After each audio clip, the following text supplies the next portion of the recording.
Qu'est-ce qu'on va faire? Vous nous posez vos questions, on va vous répondre. On sent que ça bouillonne. Parce qu'on est qui? Bah écoute, c'est une bonne question. Trop de questions. Jamais Y a trop de jamais questions. trop de questions, retenez ça. Allez, nouvelle question. C'est une question d'une personne qui nous a déjà sollicité et qui a dû être si satisfaite de notre réponse qu'elle revient. C'est une cliente satisfaite. Il s'agit de Marion Audet. C'est nos préférés, les questions de Marion. C'est parmi nos préférés en tout cas. Question conjointe avec Sarah. Deux points. Partir ou rester? Point d'interrogation.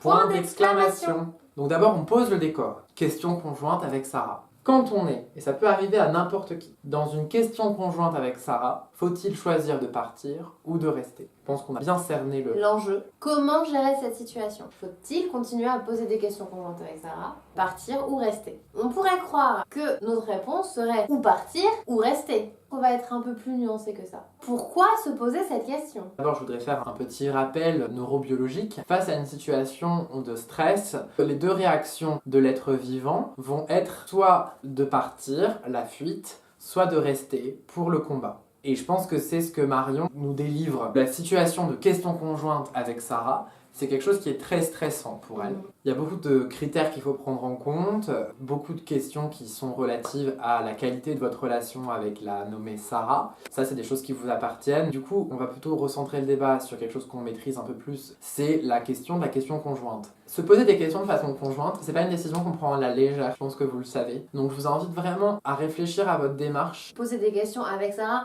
ne vous apporte plus que ça vous apportait auparavant, donc on pourrait croire que c'est une décision que vous devez prendre seule. Peut-être qu'il faut en discuter ensemble. Il faut communiquer avec Sarah. Ouais. Peut-être qu'elle se pose aussi la question, et peut-être que vous pouvez juste rester, mais différemment. C'est très important de toujours s'assurer du ressenti de l'autre. On a déjà beaucoup de mal dans la vie à être sûr de nos propres ressentis, alors comment savoir le ressenti des autres si on n'en parle pas? Voyez avec Sarah si il faut partir ou rester dans ce questionnement. Tout bonnement. Tout bonnement.